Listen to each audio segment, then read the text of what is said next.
आज सीधे कहानी पर, इस देश के शायद अब तक के सबसे ताकतवर तांत्रिक की कहानी है ये। अपना देश तंत्र मंत्र जादू टोना और बहुत सारे ऐसे ढकोसले या फिर लोगों की आस्थाओं के साथ खेलने वाले बहुत सारे लोग हैं। अब इस तांत्रिक को आप क्या कहेंगे, कैसे लेंगे, ये आपके ऊपर है। मैं अपनी कोई राय नहीं दूंगा, मैं सिर्फ पूरी कहानी आपके सामने रखूंगा। बात 1975 की है, शायद इमरजेंसी से कुछ वक्त पहले की। नटवर सिंह कांग्रेस के एक बड़े कद्दावर नेता, जो बाद में विदेश मंत्री यानी फॉरेन मिनिस्टर भी बने देश के, वो तब इंग्लैंड में थे और लंदन में अपने एम्बेसी में पोस्टेड थे, डिप्टी हाई कमिश्नर के तौर पर। उसी दौरान वहां लंदन में ही एक इंडिया हाउस है, वहां पर नटवर सिंह से मुलाकात करने के लिए एक शख्स पहुंचता है। वो अपना नाम बताता है चंद्रस्वामी। चंद्रस्वामी उस वक्त तक सत्ता के गलियारों में, राजनीति में, नेताओं के बीच में एक बड़ा नाम था, और खासतौर पर इसलिए भी कि कांग्रेस के एक और कद्दावर नेता पीवी नरसिम्हा राव, जो 1991 से 96 तक इस देश के प्रधानमंत्री रहे, 9th प्राइम मिनिस्टर, शायद 9th ही, वो उनके एक तरह से गुरु भी थे। तो चंद्रस्वामी कोई छोटी मोटी हस्ती थी नहीं। लंदन हाउस में मुलाकात हुई, नटवर सिंह वहां पर डिप्टी हाई कमिश्नर। मुलाकात के दौरान चंद्रस्वामी ने अपनी ख्वाहिश जताई। उन्होंने नटवर सिंह से कहा कि मैं मार्गरेट थैचर से मिलना चाहता हूं, आप मेरी मुलाकात का इंतजाम करा दीजिए।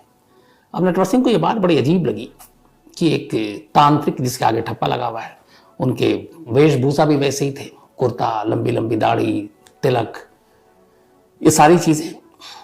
तो नटवर सिंह को लगा कि ये पता नहीं क्या कह रहे हैं, लेकिन फिर भी उन्हें लगा कि चलो। और चूंकि एक एमपी की सिफारिश पर वो मिले भी थे और उन्हें ही पता था चंद्रस्वामी की हैसियत के बारे में, उन्होंने कहा ठीक है, मैं कोशिश करता हूं। इसके बाद नटवर सिंह ने किसी तरह अपनी सिफारिश लगाई और मार्गरेट थैचर तक ये मैसेज पहुंचाया कि एक चंद्रस्वामी है और वो आपसे मिलना चाहते हैं। मार्गरेट थैचर तब ब्रिटेन की पीएम नहीं थी, वो अपोजिशन की लीडर थी, और उस वक्त वो कंजर्वेटिव पार्टी जो थी उसकी लीडर चुनी गई थी, और फर्स्ट थी जो विमेन थी, महिला, तो अपोजिशन की लीडर थी।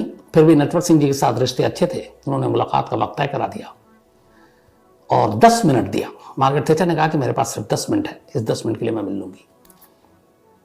चंद्रस्वामी ने कहा ठीक है, ये मेरे लिए काफी है। उसके बाद अब चंद्रस्वामी को अंग्रेजी नहीं आती थी, न वो समझ सकते थे न बोल सकते थे, तो चंद्रस्वामी ने नटवर सिंह से कहा कि आप ही चलिए और मेरे ट्रांसलेटर भी बन जाइएगा। नटवर सिंह चल लिए। अब ये दोनों मार्गरेट थैचर के पास पहुंचते हैं।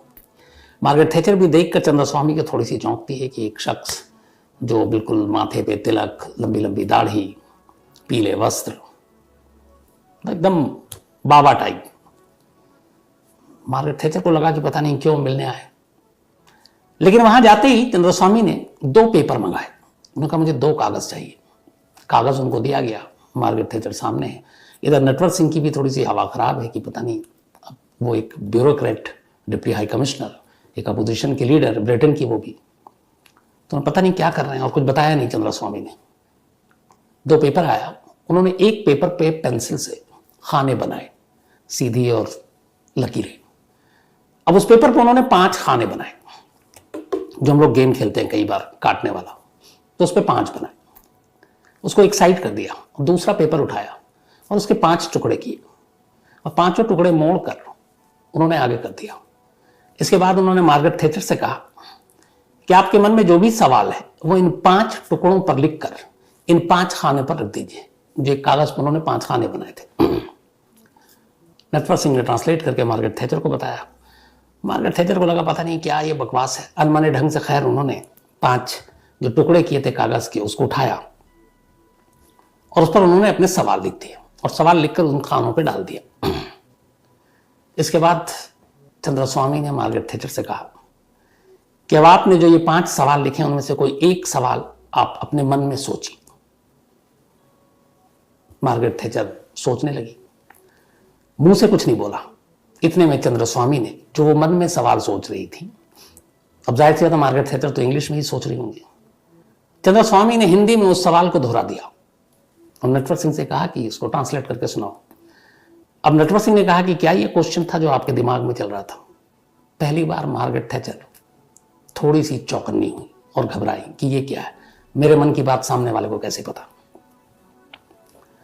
अब उन्होंने कहा दूसरा सवाल आप सोचिए। अब दूसरा सोचा, दूसरा भी इत्तेफाक से जब बताया तो उन्होंने कहा कि हाँ यही सोच रहे थे। अब जैसे जैसे जो मन में मार्गरेट थैचर के सवाल थे वो सोच रही हैं और चंद्रा स्वामी बताए जा रहे हैं और उनकी जिज्ञासा बढ़ती जा रही है कि ये है क्या चक्कर।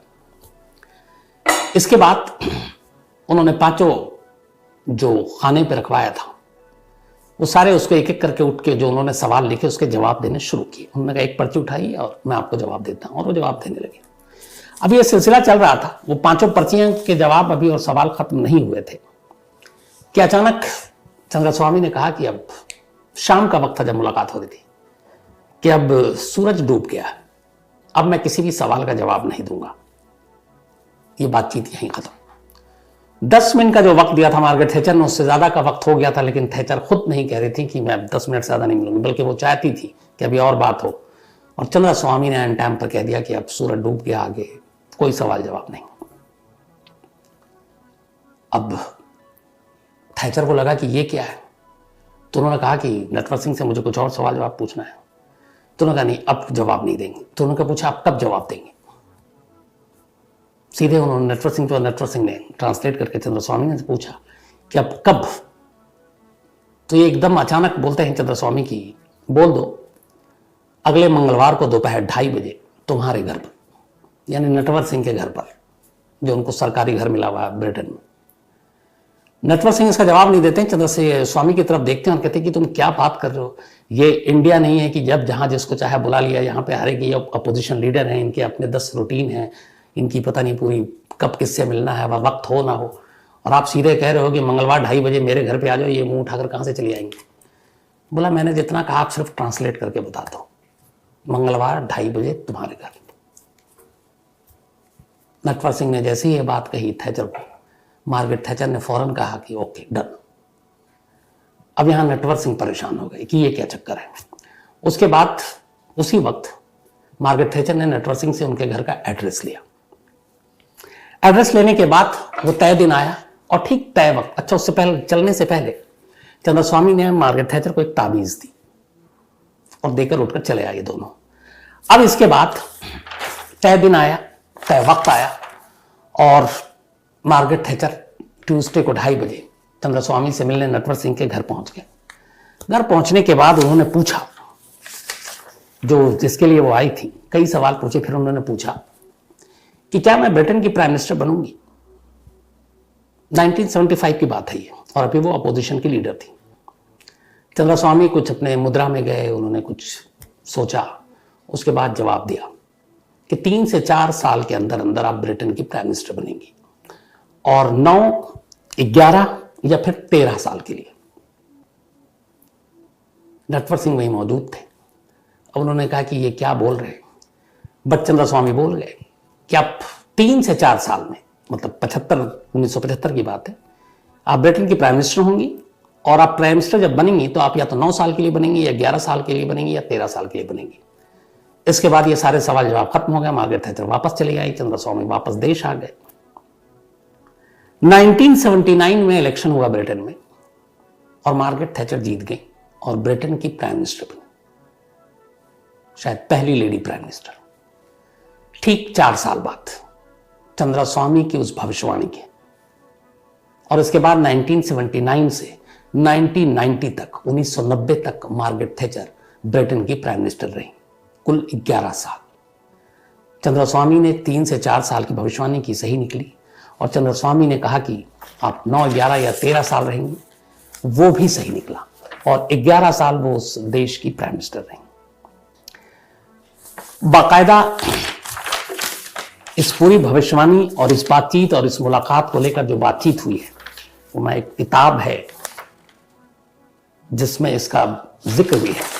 इस किताब का नाम है walking with Lawrence, tales from a diplomatic past, making with Lawrence, tale from a diplomatic past. और ये किताब खुद नटवर सिंह ने लिखी है, और उस किताब में उन्होंने इस किस्से का जिक्र किया है क्योंकि उस वक्त वो वहां मौजूद थे।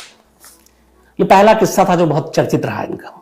इसी तरीके से एक कांग्रेस के बहुत बड़े लीडर हुआ करते थे, मिनिस्टर भी रहे, जयराम नरेश, याद होगा आपको, जयराम रमेश। इन्होंने एक किताब लिखी, to the brink and back, और इसमें एक किस्से का जिक्र है। बात 1991 की है, पीवी नरसिम्हा राव देश के प्रधानमंत्री बने थे उस वक्त, और 1991 में बड़ी पूरी दुनिया में आर्थिक मंदी आ गई थी, क्राइसिस था पूरा, और अपनी भी हालत देश की खराब थी, महंगाई बढ़ रही थी, जो खजाना है खाली हो रहा था विदेशी मुद्रा का, फॉरेन करेंसी का, ये सारी चीजें चल रही थी। नरसिम्हा राव परेशान थे, और नरसिम्हा राव के दोस्त और गुरु भी थे चंद्रस्वामी। तो कहते हैं कि एक दिन नरसिम्हा राव चंद्रस्वामी के पास पहुंचे, उन्होंने कहा कि बड़ी आर्थिक मंदी है, हालत ठीक नहीं है, हमारे पास विदेशी मुद्रा का भंडार भी अब खत्म होते जा रहा है, पता नहीं क्या होगा। तब कहते हैं कि चंद्रस्वामी ने नरसिम्हा राव से कहा कि घबराओ मत दोस्त, सब ठीक हो जाएगा, आप ब्रुनेई के किंग से जाकर बात कीजिए, ब्रुनेई के शाह से, वहां के बादशाह से। उन्होंने कहा कि मैंने उनसे ऑलरेडी बात कर ली है, और जितना पैसा चाहिए वो आपको उधार देंगे बिना किसी सवाल के। ये बात सुन के नरसिम्हा राव खुश हो गए। उसके बाद वो वापस आए और इस बात को सीरियसली ली, और कहते हैं कि उस वक्त एक प्लेन इन्होंने स्पेशली तैयार किया कि एक प्लेन को ब्रुनेई भेजो, वहां के शाह से बात हो गई और वो पैसे देंगे, उधार देंगे, उससे हमारा विदेशी मुद्रा बढ़ेगा, थोड़ी सी आर्थिक मंदी के जो हालात खराब है वो ठीक हो जाएंगे। अब ये बात जैसी उनके कैबिनेट को पता चली, वो सब घबरा गए।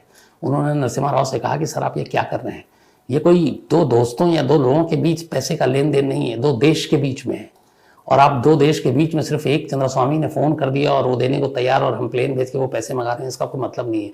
उसके लिए कुछ रूल्स रेगुलेशन है, लेना देना हर एक का तरीका होता है। कहते हैं उसके बाद उन्होंने कहा कि बाद में पता चलेगा लोगों को तो क्या कहेंगे। बड़ी मुश्किल से नरसिम्हा राव को यह बात समझाया गया और वो समझे, और फिर उन्होंने प्लेन नहीं भेजा और वो पैसे नहीं मंगाए। तो एक आदमी की पहुंच ये थी कि एक देश के प्राइम मिनिस्टर को कह रहा है कि तुम चिंता नहीं करो, एक प्लेन भेजो और सारे पैसे जो है वो वहां से आ जाएंगे। अब सवाल है कि चंद्रस्वामी है कौन, था कौन, इतनी ताकत कहां से? तो चंद्रस्वामी की पूरी कहानी। चंद्रस्वामी का जन्म 1948 हिंदुस्तान की आजादी के जस्ट एक साल के बाद राजस्थान में हुआ। राजस्थान में जिस परिवार में जन्म हुआ वो दिल्ली जयपुर के बीच में एक जगह है जिसका नाम है बहरोर। चंद्रस्वामी के जो पिता थे उनका नाम धर्मचंद जैन था। चंद्रस्वामी असल में जैन, एक जैन परिवार में जन्म हुआ, और धर्मचंद जो उनके पिता थे वो सूद पर लोगों को पैसे देने का काम करते थे। इनका ताल्लुक गुजरात से था, लेकिन फिर ये परिवार राजस्थान आ गया, और जब 1948 में चंद्रस्वामी का जन्म हुआ, चंद्रस्वामी का नाम बाद में चंद्रस्वामी रखा गया। पहले जब जन्म हुआ तो माँ बाप ने नाम रखा नेमीचंद। तो नेमीचंद का जब जन्म हुआ तो परिवार हैदराबाद चला गया। हैदराबाद में ही, हालांकि चंद्रस्वामी ने पढ़ाई लिखाई नहीं की, कहते हैं कि बचपन से ही तंत्र मंत्र और इन सारी चीजों में शौक था। तो 16 साल के होने पर नेमीचंद ने अपने आप को चंद्रस्वामी घोषित कर दिया और अपने आप को सन्यासी या तांत्रिक कहे आप घोषित कर दिया। इधर उधर भटका, फिर बनारस पहुंचे, बनारस के बाद कुछ दिन बिहार में भी, और फिर ये सारी चीजें करके वापस हैदराबाद पहुंचे। हैदराबाद में उस वक्त पीवी नरसिम्हा राव आंध्र प्रदेश के मुख्यमंत्री थे जब ये पहुंचे। 1971 से 1973 के बीच की बात है ये। तो करीब उस वक्त चंद्रस्वामी की उम्र 24-25 साल थी। तो वहां आंध्र प्रदेश में पीवी नरसिम्हा राव कांग्रेस के मुख्यमंत्री बने, और वहीं पर कुछ ऐसी चीजें हुई कि चंद्रस्वामी से मुलाकात हुई नरसिम्हा राव की, और चंद्रस्वामी अपने तंत्र मंत्र इन चीजों के जरिए नरसिम्हा राव को इतने प्रभावित कर गए कि नरसिम्हा राव देखते ही देखते बेहद करीब आ गए। उसके बाद तो ये हुआ कि वहां चीफ मिनिस्टर के ऑफिस और रेजिडेंस में भी चंद्रस्वामी को इजाजत लेकर मिलने की जरूरत नहीं थी, जो 1991 से 95 तक जारी रहा। कहते हैं कि जब पीवी नरसिम्हा राव इस देश के प्राइम मिनिस्टर थे, चंद्रस्वामी ने कभी अपॉइंटमेंट नहीं लिया मिलने के लिए। वो दरवाजा 7 रेस कोर्स जो पीएम का रेजिडेंस है ऑफिशियल, अब उसका नाम बदल गया है, वहां डायरेक्ट एंट्री हुआ करती थी। और कहते हैं कि पीवी नरसिम्हा राव चंद्रस्वामी से पूछे बिना कोई फैसला भी नहीं लेते थे। तो वही नरसिम्हा राव 71 से 73 के बीच में आंध्रा के चीफ मिनिस्टर थे, हैदराबाद में मुलाकात हुई। ये भी कहते हैं कि उस वक्त वो कांग्रेस के प्रेसिडेंट थे स्टेट के, और कुछ वक्त के लिए चंद्रस्वामी को वहां के हैदराबाद के यूथ कांग्रेस का जनरल सेक्रेटरी भी बनाया था। लेकिन फिर धीरे धीरे दोनों के बीच में नजदीकी आती गई। उसके बाद वो चीफ मिनिस्टर रहे नहीं, पीवी नरसिम्हा राव सेंटर में आ गए। चंद्रस्वामी ने भी अब दिल्ली का रुख किया, और दिल्ली आने के बाद अब वो नेताओं के चक्कर काटने लगा। कहते हैं कि वो तंत्र मंत्र तो सीखा था, लेकिन बहुत सारे लोग कहते हैं उसको तंत्र मंत्र कुछ नहीं आता था। लेकिन खैर, उसके बाद अब वो कोई पीवी नरसिम्हा राव से चूंकि मुलाकात हो गई, सत्ता की ताकत का एहसास हो चुका था, तो वो दिल्ली में आकर तमाम नेताओं के, और वो नेताओं में भेदभाव नहीं कि सिर्फ कांग्रेसी से हो, चाहे दूसरी पार्टियों का भी हो, बीजेपी के हो या फिर जनता दल जिसके भी हो, तो हर एक नेताओं के और उनके हाथ देखकर भविष्य बताने लगा। अब उसके भविष्य जो बताता बहुत हमेशा लगभग ज्यादातर सही होता। अब ये चक्कर क्या था? हालांकि इसका खुलासा एक हमारे बड़े सीनियर भी कहना छोटा शब्द होगा, हिंदी जर्नलिज्म के भीष्म पितामह में से एक है राम बहादुर राय जी, और मेरा नसीब है कि मैंने उनके साथ जनसत्ता में कुछ वक्त ये काम किया था। तो उन्होंने एक जगह पूरी डिटेल में लिखा, तो उन्होंने बताया कि ये जो चंद्रस्वामी उस वक्त उस दौर में 70s में नेताओं के इर्द गिर्द और उसको बताता था, असल में वो उसे ज्योतिष ज्ञान ही नहीं था। तो फिर कैसे बताता था? तो उन्होंने कहा कि उस वक्त हिंदुस्तान समाचार एजेंसी हुआ करती थी कनॉट प्लेस में, और उस हिंदुस्तान समाचार एजेंसी में एक ज्योतिष पर एक जर्नलिस्ट थे जिनकी बड़ी अच्छी पकड़ थी, बहुत अच्छा वो ज्योतिष विज्ञान जानते थे और बताते थे। तो उसके न्यूज एडिटर होते थे ज्योतिष विज्ञान के, बल्कि वहां पे एक न्यूज एडिटर थे जिनको ज्योतिष भी पता थी, उनका नाम था राम रूप गुप्त। तो कहते हैं कि चंद्रास्वामी अक्सर हिंदुस्तान समाचार एजेंसी के दफ्तर आता और राम रूप गुप्त से मिलता और बहुत सारे लोगों की कुंडली लेकर आता और राम रूप गुप्त से कहता कि इनकी जरा भविष्य बता दो, और वही कुंडली ले जाकर वो अपने उन लोगों को सामने पेश कर देता जैसे वो बता रहा है। ये राम बहादुर राय जी का कहना है। तो इस तरीके से लोगों में भी असर पड़ता चला गया। एक ये भी है कि जब वो दिल्ली आया तो अब रहे कहां, ठिकाना कहां? तो कहते हैं कि एक बिहार के एमपी थे, उस बिहार के एमपी का जो क्वार्टर मिलता है नई दिल्ली में है, तो उस क्वार्टर के उसमें जो एमपी का घर था उसमें एक रूम था, सर्वेंट क्वार्टर। तो कहते थे उसमें सर्वेंट क्वार्टर में 2 लोग रहते थे, एक जो बाद में प्राइम मिनिस्टर बने चंद्रशेखर उनके पीए, और दूसरे चंद्रस्वामी, तो वहीं रहते थे। लेकिन फिर धीरे धीरे नेताओं के भविष्य बताते बताते चंद्रस्वामी का कद बढ़ता गया। इस बीच में नरसिम्हा राव का भी यहाँ पे कद बढ़ता गया, और इत्तेफाक से राजीव गांधी की मौत के बाद फिर बहुत सारी चीजें हुई, और 1991 में नरसिम्हा राव इस देश के प्राइम मिनिस्टर बन गए। अब जैसे ही नरसिम्हा राव देश के प्राइम मिनिस्टर बने, चंद्रास्वामी की किस्मत बदल गई। अब सीधे 7 race course road, prime minister घर, यहां उनकी तूती बोलने लगी। अब उनसे मिलने जुलने वालों की लाइनें लगनी शुरू हो गई। बड़े बड़े कद्दावर नेता, बड़े बड़े लोग, सिर्फ अपने नहीं बल्कि विदेश के भी, वो आगे बताऊंगा। अब कद बढ़ता गया, लोग दीवाने होते गए और वो भविष्य बताते गए। अब चंद्रस्वामी का एक अलग रूप टीवी, अखबार, बल्कि टीवी भी तो ज्यादा नहीं, अखबारों में उनके किस्से छपने लगे, तस्वीरें छपने लगी। फिल्म इंडस्ट्री से लेके पता नहीं कौन कौन उनके जितने जो चाहने वाले हैं, उसमें एक लंबी लिस्ट जुड़ती गई चंद्रस्वामी की, और लोग मिलने के लिए बेताब रहते थे। नरसिम्हा राव का तो आपको नाम लिया ही। इसके अलावा जब मार्garet थैचर बनी, फिर जाहिर सी बात है कि उन्हें पहली बार उन्होंने ही बताया, तो वो भी चंद्रस्वामी की भक्त। इसके अलावा अमेरिका के जो पूर्व राष्ट्रपति थे रोनाल्ड रीगन, उनकी वाइफ नैन्सी रीगन चंद्रस्वामी की भक्त। इसके अलावा कहते हैं जो हॉलीवुड की स्टार एलिजाबेथ टेलर, वो भी उनकी, ब्रुनई के सुल्तान जिससे कहा था पीवी नरसिम्हा राव को कि प्लेन भेज के आप पैसे ही मंगवा लीजिए, तो उसके सुल्तान वो चंद्रस्वामी के। बहरीन के शेख, वो भी फैन। इसके अलावा हथियारों का सबसे कुख्यात सौदागर, या जो कहे हम, अदनान खशोगी सऊदी अरब का, वो भी। इसके अलावा underworld don Dawood Ibrahim, film star में तो बहुत लंबे लंबे नाम हैं, जिसमें राजेश खन्ना भी है, आशा पारेख भी है, तो ये बहुत सारे नाम हैं।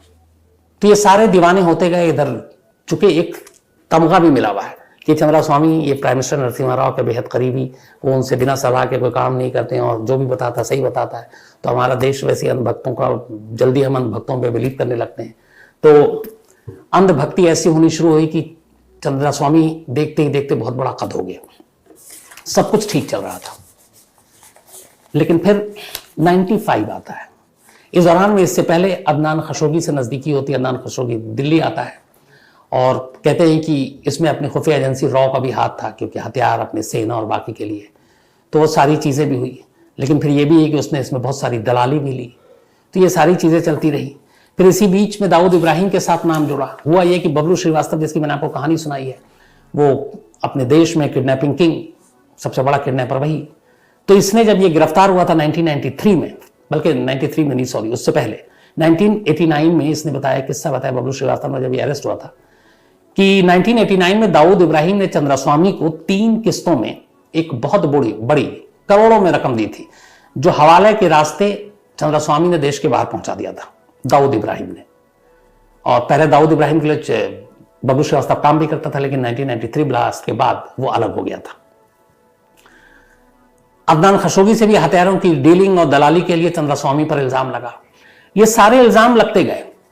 इवन राजीव गांधी की हत्या में भी चंद्रास्वामी पर इल्जाम लगा। वो ये कि जो राजीव गांधी की हत्या की साजिश रची गई थी उसमें एक शख्स था जिसके साथ चंद्रास्वामी ने मिलकर साजिश रची और जो हथियार के लिए जो पैसे हैं वो चंद्रास्वामी ने दिए। राजीव गांधी के कत्ल की जांच के लिए एक कमेटी बैठी थी, जिस कमेटी ने अपनी पूरी जांच भी की और उस जांच में बाकायदा चंद्रास्वामी का नाम लिया कि राजीव गांधी की हत्या की साजिश में चंद्रास्वामी का हाथ था।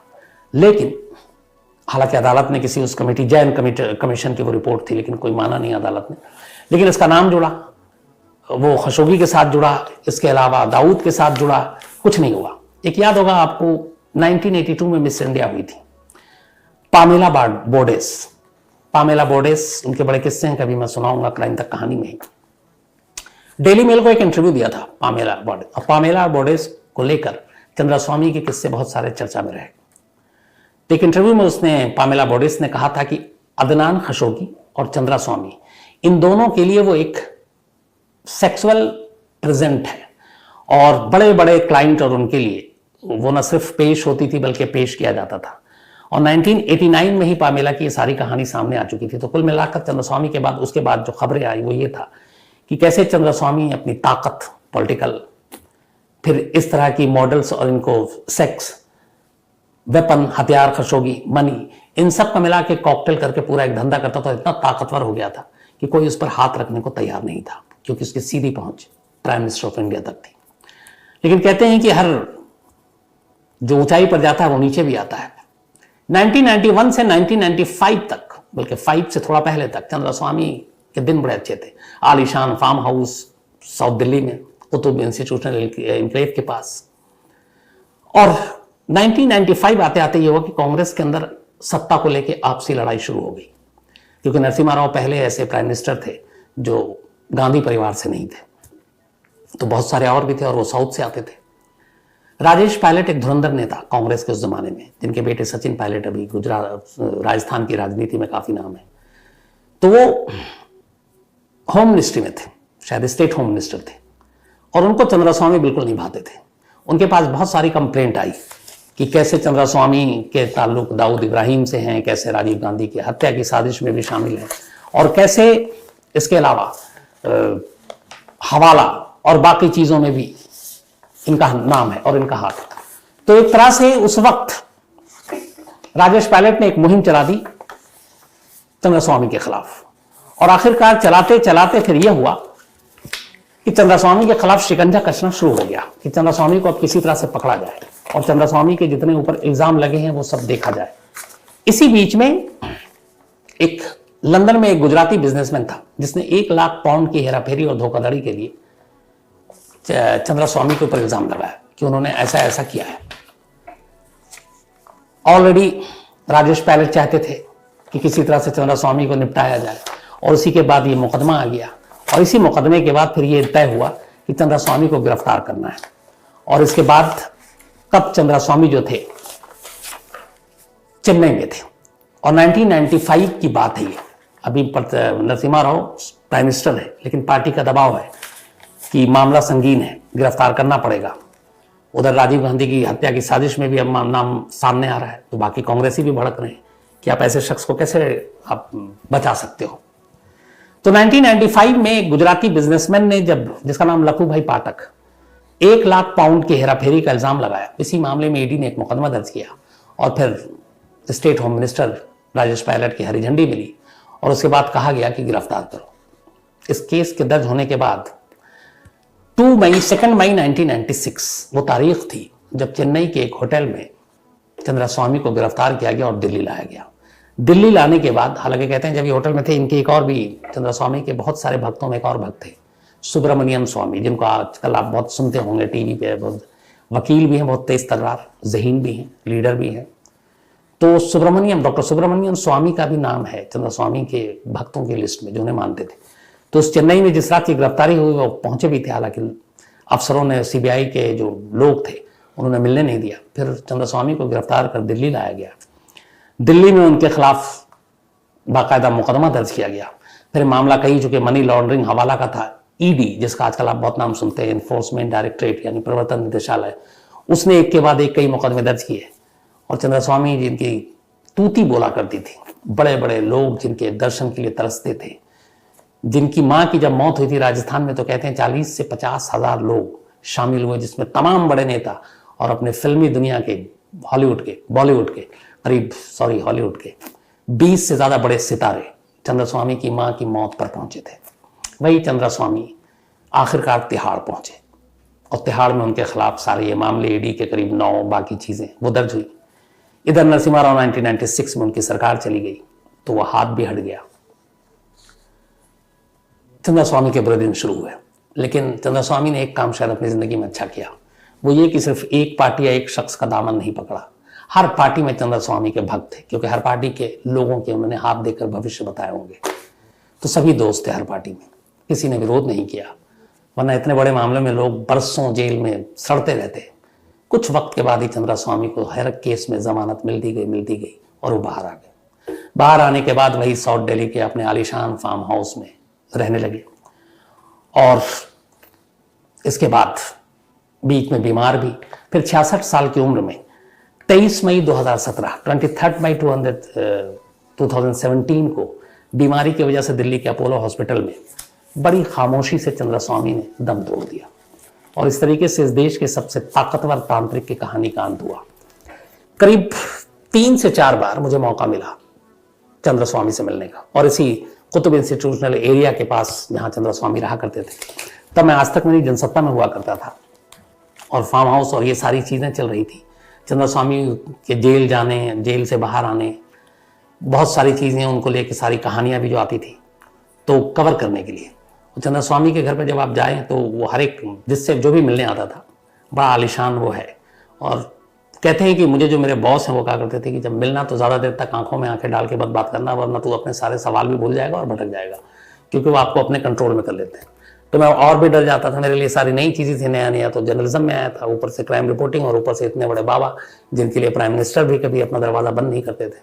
तो बड़े सारे वो सारी उधेड़ बुन में मैं ITO एक्सप्रेस बिल्डिंग से कुतुब इंस्टीट्यूट तक पहुंचा था। मुझे याद है आज भी, ऑफिस की वो गाड़ी थी मारुति वैन, तो हमारे फोटोग्राफर थे शायद प्रवीण जैन जी, मारुति वैन में पहुंचे हम। वहाँ पे थोड़ी देर इंतजार कराया गया, इसके बाद बताया गया कि ये एक्सप्रेस और जनसत्ता से हैं। तो बड़े अच्छे मूड में मिले और वहाँ पे कोई भी बातचीत, जैसे आप मिलने जाते हैं तो एक उनका मुलाजिम होता है जो आता है और वो बोलते हैं, ऐसे इशारा करते हैं, वो प्रसाद, तो प्रसाद आया, वो पेड़ा देते हैं प्रसाद के लिए। अब मुझे तो बॉस ने कह दिया था, मेरे बॉस थे सुशील कुमार सिंह जी, तो मैंने कहा आंखों में आंखें ना डालने के लिए, उन्होंने बोला पता नहीं पेड़ा में भी ऐसा कुछ ना हो। तो मैंने ऐसे पकड़ा हुआ है प्रसाद और बस देख रहा हूँ, खा नहीं रहा हूँ, हिम्मत भी नहीं हो रही है। और थोड़ी देर बाद जब देखा कि इधर उधर ध्यान गया, कुछ और लोग मिलने के लिए आ गए, तो एक पेपर था उसमें मैंने लपेट के और यूं ही जहाँ बैठा था साइड में रख लिया। उसके बाद बातचीत का सिलसिला शुरू हुआ था। तो अब चूंकि मेरा तो क्राइम वाला मामला था, तो मैं ज़्यादातर तिहाड़ की ज़िंदगी, तिहाड़ का खाना, यही सारी चीज़ें पूछ रहा था।